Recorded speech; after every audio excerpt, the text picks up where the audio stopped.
This podcast is a member of the Place to Be Nation family. Visit us at placetobenation.com, the only place to be in your pop culture world. Thank you for tuning in to another episode of Andrew Risch, NBA Historian, where we take a break from the current season to have a conversation about assorted players and places and teams, and we do deep dives, mock drafts, rankings. We're just keeping his basketball brain active. Ha ha ha. So, enjoy the show, and thank you for listening. I guess I'm going to call it the En Vogue series, because you're just going to free your mind. Got it. The rest of the follow. Gotcha.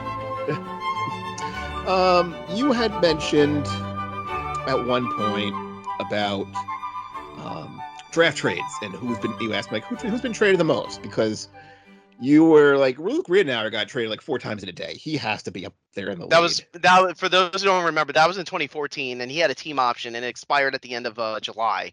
And basically, they could just move him around to make salaries work. So he got traded, I think, 4 or 5 times in 2 days. So this is a 3-part series. This will be series 1, the Old Timers Club. So these are a bunch of old names. All these players were traded at least 7 times. Wow. Okay. over their career. And I'm just going to read these off to you. And these names mean anything, bounce off, just shout it out. This is what we got. Okay? So this is the old time draft trades. I got 7 names for you. 6 of which were traded 7 times. And our leader for most trades has been traded 11 times in his career. Do you know who it is? Who's been traded 11 times? To be fair, this might be cheating because I think this had been discussed, but I believe it's Trevor Ariza. Very good. Okay. And I think we did mention it on a different podcast. I think he actually played for the Rockets twice. Well, we're going to go into first. This is the old timers. So first, we're going to start with Otis Thorpe. Anything on Otis Thorpe from you? Number 1, he played on a 1994 Rockets team that won an NBA championship, and he was a starting power forward. I remember that. The other one is he is part of one of the most famous trades of all time involving the Grizzlies and the Pistons, where the Grizzlies, for some reason, wanted Otis Thorpe. And they said, okay, we'll give you a future draft pick. The future draft pick back in the late 90s, it turned out to be the 2003 pick, and that wound up being the number 2 pick in the draft that had LeBron James, Dwayne Wade, Chris Bosh, this guy, and it was one of the most famous drafts of all time. Unbelievably, the Pistons had the number 2 pick, and they still took Darko Milicic. That's why you're trading picks 5 years ahead. Be careful. So anyways, he was drafted in 1984, 9th pick overall to Kansas City.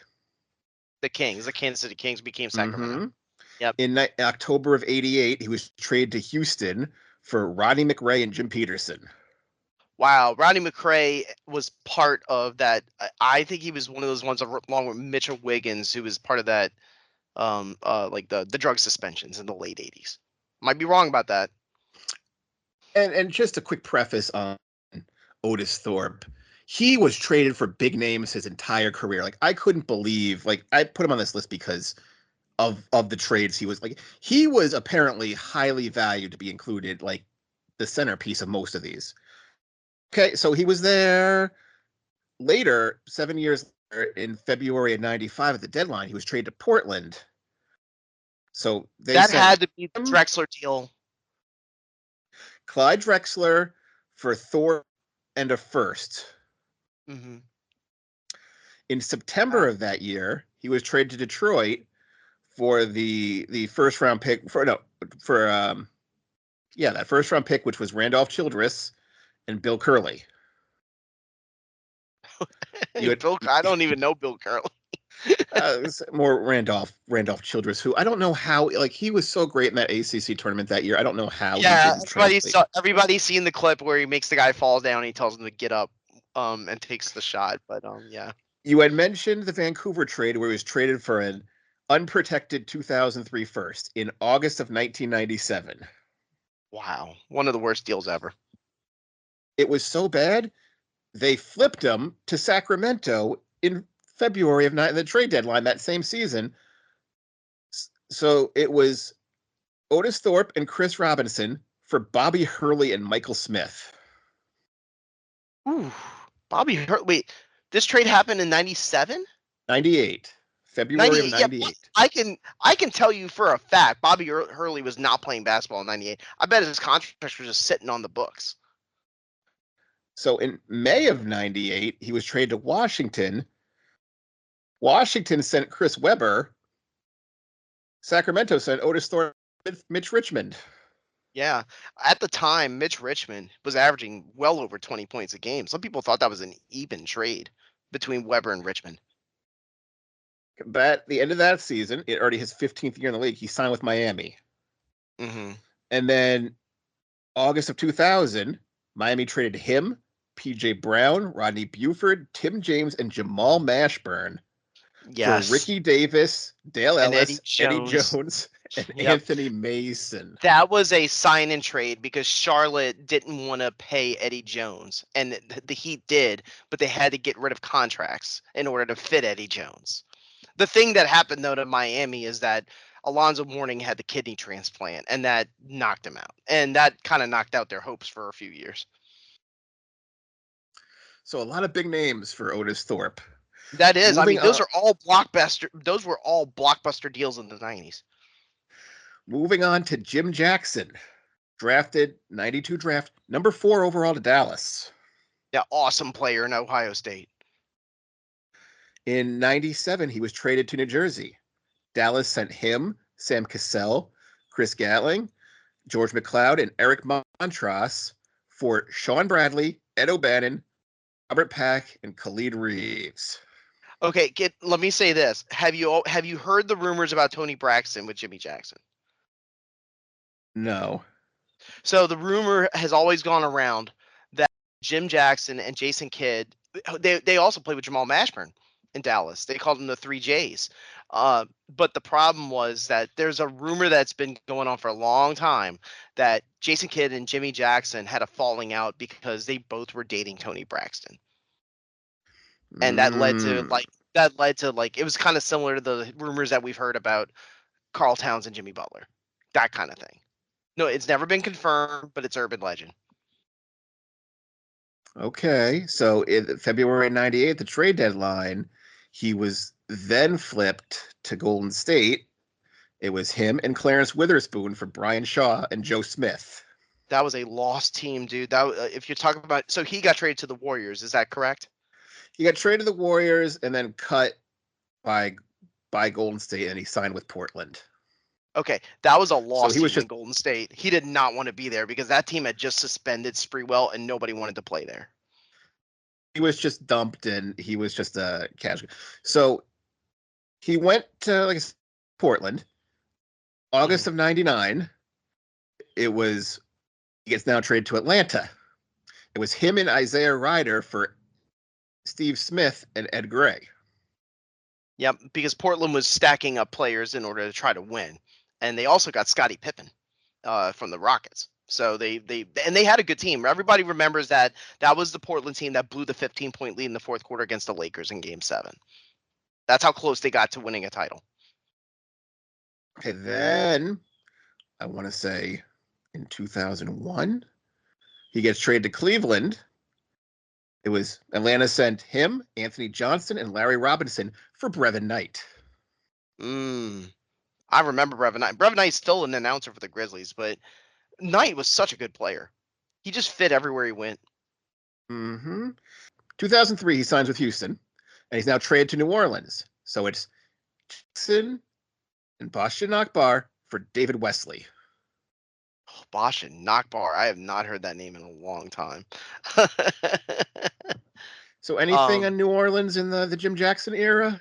No. If I have any memory of that, that was probably the first year or the second year that they were in New Orleans when their coaches were Paul Silas and Tim Floyd, and their star player was Baron Davis.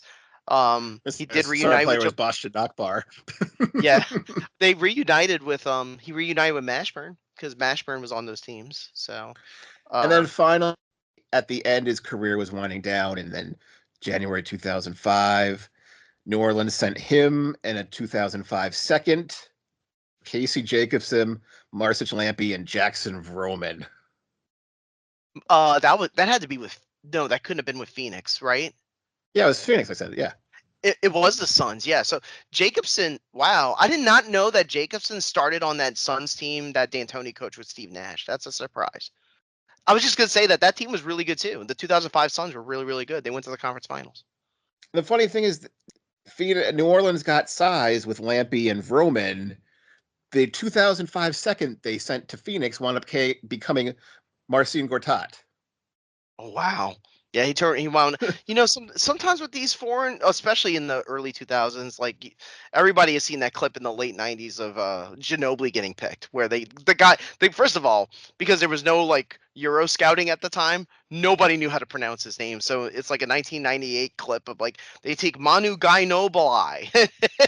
Like nobody knew these people. So when Marcin Gortat got picked probably in the early like in the later part of one of those early 2000s draft, they were probably like, yeah, we might see him. And it turned out he wound up playing for, I gotta say, probably 12 or 13 He years, was right? very good. He was Yeah, he very was. serviceable. All Mm-hmm. right, moving on to Sam Cassell, 3-time champion, 1-time All-Star, Sam, I am. Yep. 15 years, pride of Florida State, as we know, went to Houston. Fun fact: he played with Heisman Trophy winner Charlie Ward in Florida State. Yep. So in '96 offseason, he was traded to Phoenix. Mm-hmm. Big, huge trade. Yeah, because Houston. I mean, he was only in his in the league the first 2 years, but he was like a playoff hero for the Rockets. He came up clutch. Him, Chucky Brown, Robert Ory, and Mark Bryant for Charles Barkley and a 1999 second-round pick. Mm-hmm. That was in '96. Like actually, I think that happened right after the Olympics that Barkley had played with Shaq, and Shaq in that same offseason signed with the Lakers. Mm-hmm. So yeah, a lot of big moves there. He, Barkley was good. Barkley was good for Houston. It was not a bad deal for the Rockets. he didn't last long there because 3 months later in December, he was traded to Dallas. Mm-hmm. Cassell, Finley, AC Green, and a 98 second for Dumars, Jason Kidd, and Lauren Meyer.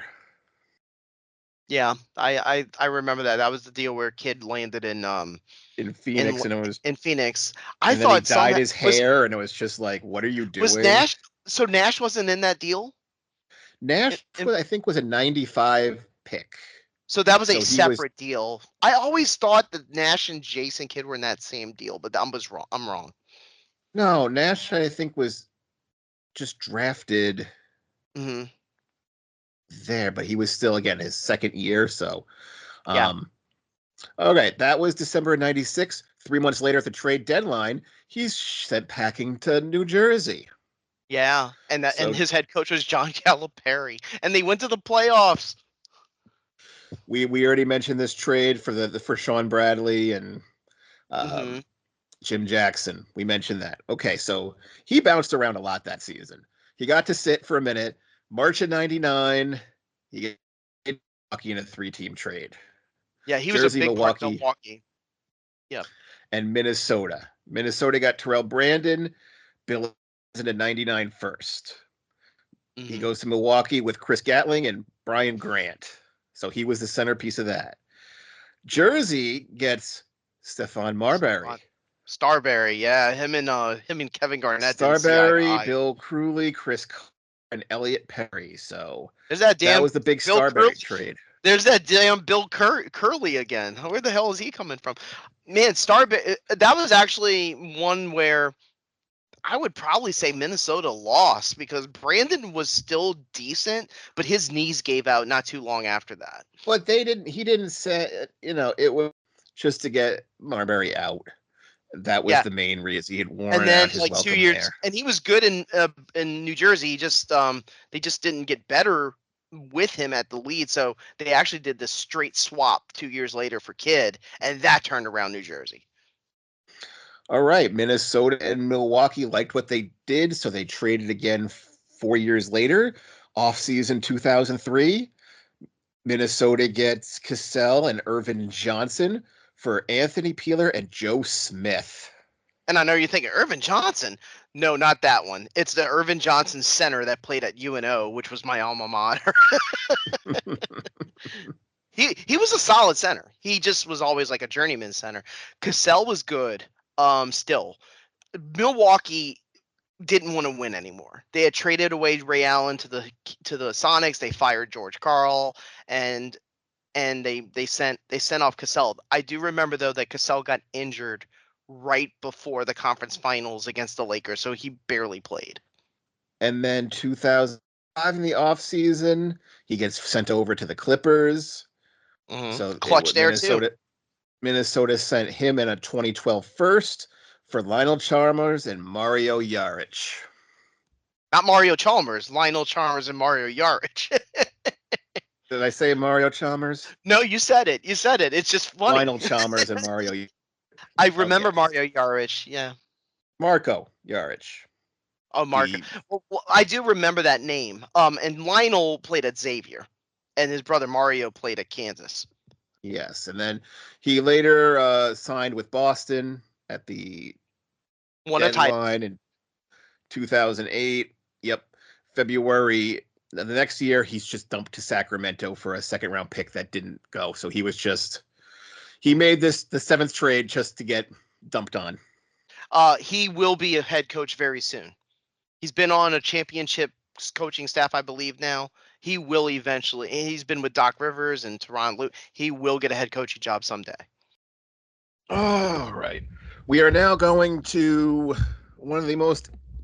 He's very infamous. It's not his fault. It was just. I don't know. This is what happens when you're the number one pick on a weak draft. Joe Smith, 16-year career. He was the player of the year in college in Maryland. The year he came out, he was he seemed to have the potential. He did. It was just he was very average. For those who don't know him, he was David West before David West. He was kind of good shooting big man. So drafted first overall to Golden State. He was there for 3 years. February 98 deadline. They send him to Philly. Mm-hmm. Joe Jackson and Clarence Witherspoon for Joe Smith and Brian Shaw. That sounds so underwhelming. Yeah. I remember that. I remember that Sixer team was terrible. That was a tanking team, and they got the number one pick, and they got Iverson. Mm-hmm. Then he gets. We mentioned the trade to Milwaukee for Sam Cassell just previously. So I don't, in 2001 he signed with Minnesota. So that's why he got traded. And he signed with Minnesota, and then I'll sign for a year for minimum money. There's nothing with that. And then I'll agree to an $80 million deal the following year. For those who want to know, like, what would be the equivalent of that today, that would be the equivalent of LeBron James signing for the minimum, like right now, or signing for $10 million a year. You're like, oh, well, of course he's getting something under the table. It was immediately fishy. That's the James Harden going, I'll opt into my $30 million deal, and then bitch about it, saying I was going to get a larger deal at the end next year, and admitting it, and then going, I'm just speculating. Yeah, sure. But all right, but what is important there is that his signing did involve being paid out of pocket off the books, and David Stern actually wound up investigating it. It was proven true, and Kevin McHale, the GM of the Minnesota Timberwolves, got suspended for 2 years. It was a very harsh penalty. They also lost draft picks.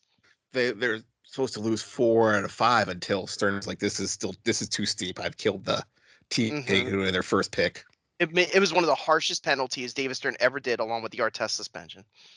And I think that it was either the last one they lifted or the last two. Like, it was like you can't have them lose 4 first-round picks that you can't. I'm gonna be honest with you. I think it's because Minnesota got better and they needed those picks in order to make the trades for Sprewell and Cassell.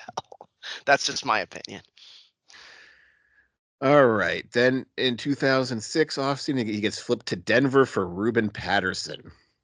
So now just the garbage. Oh for wow, garbage. the Kobe stopper. That was his nickname. He claimed that he was the only one who could guard Kobe Bryant and hold him to under 20 points.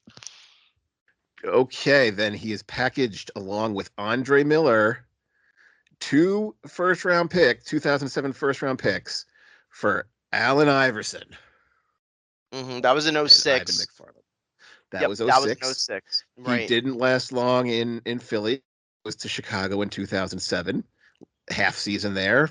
Trade deadline That was 2008. that was actually an upgrade in terms of team because the Sixers were bad and the Bulls were actually good. They were actually a good team that year. So he didn't last in Chicago. He was traded at the deadline. 3-team trade to Cleveland. Mm-hmm. He goes to Cleveland with Ben Wallace, a 2009 second round pick, Wally Zerbiak, and Delonte West. Chicago Yeah. got Shannon Brown, Drew Gooden, Larry Hughes, and Cedric Simmons. I remember that in between the trades when it happened, the Cavs had to play a game where they only had 7 people suited up. I remember that because they had traded so many of their players in that deal. And Seattle got Adrian Griffin, Danielle Marshall, and Ira Newble. Wow. So he only lasted there the half the season. The offseason, he gets flipped to Oklahoma City in a 3-team trade. Cleveland gets Mo Williams. Oklahoma City got him and Desmond Mason. Milwaukee gets Damon Jones, Adrian Griffin, and Luke Rittenauer. Oh, the epic, the famous Luke Ridnour. Mo Williams actually became an all-star that year for the Cavs, so the Cavs won that deal The easily. Cavs did win that deal. And then in 2010, he signed with New Jersey. In December of 2010, he gets traded to the Lakers. Houston also joined that trade. Houston got Terrence Williams. This is the main piece of the trade. Oh, T. Will, yeah. Do you know what they had to pay to get T. Will? I was surprised. Lakers got involved too, just to make the numbers work. What Houston had to pay to get him? Do you think it was a lot or a little? I'll just say like a middling player. The Lakers, they got Joe Smith, 2 second-round picks, and the rights to Sergei Lishuk, who never played.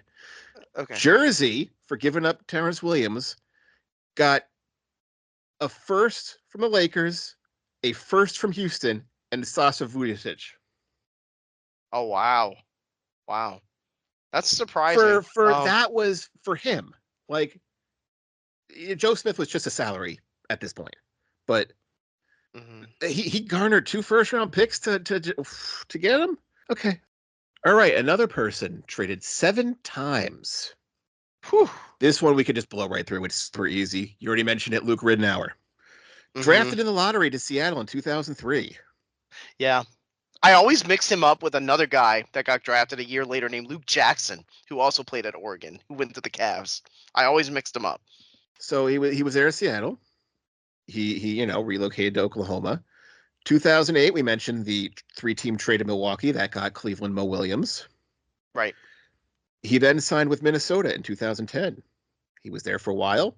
Traded off-season 2013 to Milwaukee in a 3-team trade. Okay. Oklahoma City just got the rights to Zyman Zerwich. Never played. Okay. Milwaukee got Rittenauer, a second, and cash. And then Minnesota got Kevin Martin from Western Carolina, if I'm not mistaken. Okay. Yeah, Martin was a good player. And then I think at this point in Minnesota, he was good, but he wasn't anything special. I remember he had that wonky release. You're right about that. At that point, he was kind of like, he was older, and I think he actually retired as a Wolf. I might be wrong about that. But then the next trade deadline, he gets flipped to Charlotte. Charlotte sent Ramon Sessions and Jeff Adrian for Rittenauer and Gary Neal. So just, not getting big names. Luke had already been in the league for 11 years. And now, here's the one we talk about. He signed with Orlando in 2014. Correct. The day before the draft in 2015, he's traded to Memphis, Giannis Tima. Hmm. He's traded from Memphis to Charlotte for Matt Barnes. Okay. Still on draft day eve, he's traded by Charlotte with a 2016 second-round pick for Jeremy Lamb. Okay. 3 days after the draft, he's traded to Toronto for the rights to Tomislav Zubacic. Okay. Never 4 heard of him. times around that, and it was already Rudenauer's done. He's not going to play anymore. So I don't know we're what just his gonna- salary was, but he had a team option. It had to be. You see, the problem is the cap had not blown up just yet. It blew up a year later. But if his cap room was somewhere around 9 or 8 million, I can understand why everybody was moving his salary around to make space. It was 4, so that's how he got 7, because he traded 4 times in a week. Yeah. That was your famous the rights to Luke Ridnour. But I don't believe he ever played again after that. No, he was already done. That's why. Mm-hmm. Okay, we're gonna hit the Wayback Machine a little bit. We're going back to '96. All right. Also traded 7 times. 2007 Defensive Player of the Year. 2 times all first D. 2 times all second team D. 17-year career. 9.5 points. 9, almost 10 rebounds. 2.5 blocks. Talking Okay. Marcus Camby. Oh wow. Camby Yeah, man. he was Drafted a number terrific. 2. Oh my God! Like when he came out of UMass, you knew he was a beast. Yep. And then this is a trade I still never understood, and I've had fans to try to explain to me, they couldn't. For some reason, in '98, this was so he hadn't even done his 4 years yet.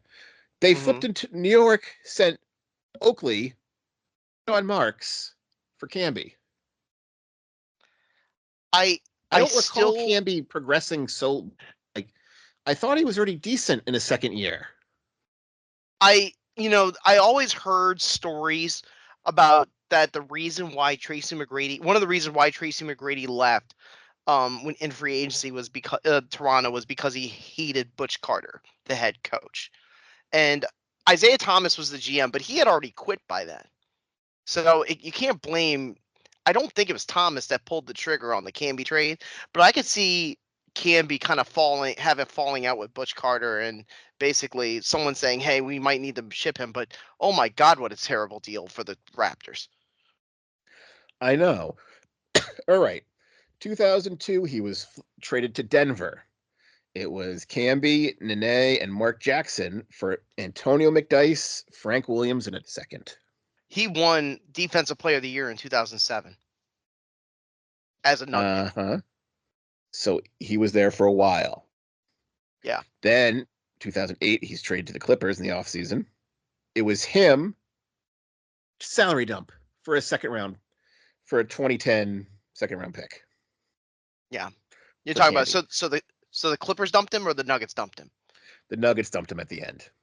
Okay. I'm And trying to for remember swapping what their salary situation was. I wonder if Carmelo was still there at that point. Because what it is that I remember the Nuggets were really fretting that Carmelo wanted to leave Denver and that they wouldn't be able to pay him enough. So they were kind of shedding people. So he was still serviceable in 2010 because he was traded to Portland at the deadline for Steve Blake and Travis Outlaw. Mm-hmm. 2012 traded to Houston for, this is just, garbage. He must have fallen off really hard, because I don't know if he can handle this. Okay. In March 2012, trade to Houston for a second round pick, Hasib Thabit and Johnny Flynn. Damn. Oh my God. Johnny Flynn, the man who got picked before Steph Curry. Oy. Okay, I July. think wasn't he picked before Steph Curry? Yeah. He was. Yeah, he was on right before. The It Wolves was had him 2 and picks. Rubio, and Rubio Mhm. wasn't a bad pick, because don't forget, Curry didn't turn it on till like year 5. He was supposed to be originally traded to Milwaukee, but he was injured, so they put Monte Ellis in. The shame for Thabit is that today I think Thabit would have had a career. I don't know. He was always slow, and even back then, I don't know. He never put it together. Right. Anywho, in July of 2012, he's traded back to New York for Tony Mm-hmm. Douglas, Josh Harrelson, Jordan, and 2 seconds. Seems Okay. like a Yeah, sentimental and just. that New York team was good. They Carmelo was I think he led the team. I think he was won the scoring title that year. And then his salary was bundled to make it full circle. He was sent back to Toronto in 2013 with him, Quentin Richardson, uh, seconds and a first for Hmm. Andrea Bargnani. Yeah. That Yeah, was so Barnyard. That was an all-time so. bad deal for New York. They New York raked him over the coals in the first pick, and they got screwed the second pick, the second trade, because that is just Bargnani. He was already not. It wasn't I even mean, the he didn't play. play. It wasn't the player's part that screwed him. It was giving up the picks to get Bargnani. That was the bad part. Yeah, give up for Bargnani, and even then, he didn't play D. He was just a big, 7 foot. Like, oh, he shoots threes. He's 7 foot. Yeah, but he He doesn't do was anything else. overweight. He came in out of shape. He didn't play defense, and they couldn't keep him on the court because every time they put him on the court, they would get blasted. And that's him. Okay, now let's take a deep breath. Okay, 18-year career, as we mentioned. I'm surprised. 10 points, 4.5, 4.8 rebounds. Trevor Ariza, 11-time trade victim. I don't know. Hmm. Trade He signed participant. now. One of those was you'll talk about it, but one of them was a sign and trade. I know that for a fact. All right. As we had mentioned, um, he fell to the second round, 43rd pick to New York out of fear of his either back, his knees weren't going to last long. Right. So, second round pick didn't last long. But here's the thing February that day, he was sent to Orlando. Orlando sent Steve Franchise. The Hmm. Knicks sent Penny Hardaway and Ariza. Yeah. The thing with yeah, it's ironic Penny going to the Magic. I Yeah, doubt he Penny ever went played. home. He was already done. I That's doubt why it's he just funny. and I highly doubt Penny played a game there. Penny was I read a story about this that Penny was one of the one of the first victims of what they don't do it anymore, but they did it in the 2000s. But it turned out like the surgery didn't really work on developing your tissue. It was called microfracture surgery, and Penny was one of the first ones to get it because basically you didn't have to sit out as much time and you could get back. But the problem is you don't it's really complicated, but basically like you don't grow back cartilage. So like you wind up having bone on bone in your knee and like your career goes way downhill and you lose all your athleticism. And that's what happened to Penny. I don't think he played a minute for the Magic in '06, but that was one of the most dysfunctional Knicks teams of all time. Larry Brown left the Pistons to go there. Isaiah Thomas was the GM, and he has Stephon Marbury and he gets Steve Francis. Why? Like what a mess. All right. In February, the deadline 2007, he's flipped to the Lakers for Brian Cook and Mo Evans. Great deal for the Lakers because he wound up being a key piece to the '09 team that won the title. All right. In 2000, deadline 2010, four-team trade: Indiana, Jersey, New Orleans, and Houston. Houston gets Courtney Lee from New Jersey. New Orleans gets Trevor Ariza. Jersey gets Troy Murphy from Indiana. Indy gets James Posey and Darren Collison. Yeah, James So Posey a had a lot big of contract. Yeah. they were is all decent players in that group. It was a lot. It was fairly even though Courtney Lee was for some reason teams liked him because he was Yeah, always like in. he was a good shooter and he started for the Magic team that made the finals. That was why. All right, off season 2012, New Orleans sends him and Emeka Okafor to Washington for Rashard Lewis and a second round pick. Yeah, and we immediately bought out Lewis. I was like, I don't remember Lewis in New Orleans, No, so he was just a salary dump. his knee was shot, and we bought him out, and he wound up signing for minimum with Miami, and he played there for a couple of years. He's then traded to Houston in a three-team trade Mm-hmm. with New Orleans again. New Yep. Orleans gets Omar Sheik and Omri Caspi. Mm-hmm. Omar Sheik wasn't bad.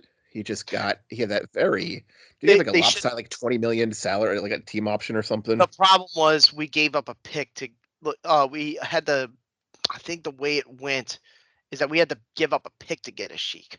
is what I remembered, and Yes. that always bothered Pels fans. So Houston got Ariza, Alonzo G, Scotty Hobson, and New Orleans is first. Washington got Melvin Ely and just a trade exception. So yeah, a first round pick for a Sheik, and Caspi wasn't bad. He was, Yeah, an Omri eighth Caspi was, I think he was the first player ever to come from for Israel. Raleigh. Yeah. So he had, he then signed with Phoenix in 2018. In December, he's he's flipped back to Washington for Kelly Oubre and Austin Rivers. Yes. Yep, I remember that. And so 2020, January 2020, he had signed with Sacramento in 2019, half season there. Sacramento sent him to Portland. So he's dumped with Wenyen Gabriel and Caleb Swanigan for Kent Bazemore, Anthony Tolliver, and 2 second-round picks. Yeah, rest in peace, Caleb Swanigan. He passed away. All right. In between there, because it wasn't brought up because he signed there, he wasn't traded there. In Houston, he was actually a really big part of that team that had PJ Tucker, and I think they also had Clint Capella, but the main thing they had was James Harden and Chris Paul and Eric Gordon. That team almost beat the Hamptons 5 Warriors. Like, they were really good, and Ariza was on that team. COVID hits, draft day. Portland trades him to Houston with 2 first-round picks for Robert Covington. I didn't even remember that. I just remember the fact that that he never. I don't think he played him. If he played for the Houston, it was barely. That was the empty arena. He didn't play for it because then he gets traded to Detroit 2 days later. Or Okay. maybe this is when the deal finalized. I'm not quite sure. So he was sent to Detroit with Isaiah Stewart and a 27 second for Christian Wood, a 2021 first that did not convey, and a second round pick. Yeah, Christian Wood actually turned that into a good deal with the Pistons, I believe, because he actually played well in garbage time. Yep. Yeah. That was let's buy this guy and then we can flip him later. That was sort of their strategy for a couple of years. So he makes his way to Detroit. All right. Mm-hmm. He's then flipped 3 days later to Oklahoma City in a 3-team trade. Because this was COVID, everybody needed to shake up their roster. Detroit got DeLon Wright. Oklahoma City gets Ariza, Justin Jackson, 2 second-round picks. Dallas gets James Johnson. And then just to show how far reaching out this player's career was, we mentioned he was 2004 draft. March of 2021, he's traded to Miami for Miles Leonard and a 2027 second. Wow. And this was for the guy's last season, and you're sending out a 2027 pick. So he was drafted in 2004, and he was involved in a deal that conveyed 23 years later. That's insane. That's going to accumulate. Yeah, that is. So there we go. These are all the players that were traded the most. 2 players I did not add to the list because they weren't really super great players. Not that Luke Ridnour was. He was 4 times in a day. Everyone else was sort of traded for big names or interesting to me. Chris Gatling and Dale Ellis were traded both 8 times, but they, Yeah, Dale Ellis was one, and he was an 80s guy, early 90s guy. He was one of the original 3-point snipers. The problem is most teams in the NBA in the early 90s, or even in the late 90s, they only averaged, I think, maybe like 4 to 5 3-point attempts a game. But Dale Ellis was always at the top, along with another player who played for the Jazz named Bob Hansen, and then obviously Del Curry. All right, that's the players you asked who got traded the most. A lot of interesting names who popped up being, Starberry. You didn't disappoint. Like, who you think is the best player of the crop? I almost want to say Ariza, but Jim Jackson was a good NBA player. I'd have to go with Jim Jackson because he was a scorer. Yeah, I'm surprised. Again, Sam Cassell averaged 15 points throughout his career. He was always criminally underrated as a player, I think. Oh yeah, and he was super clutch. Like if you gave him the ball late, he would make a play. That was the other thing about Sam I Am that made him stand out. But yeah, nice little list there. All right, then. I'm glad you enjoyed it. So, for Andrew Reich, I'm Adam Murray. Have a good one. Take care.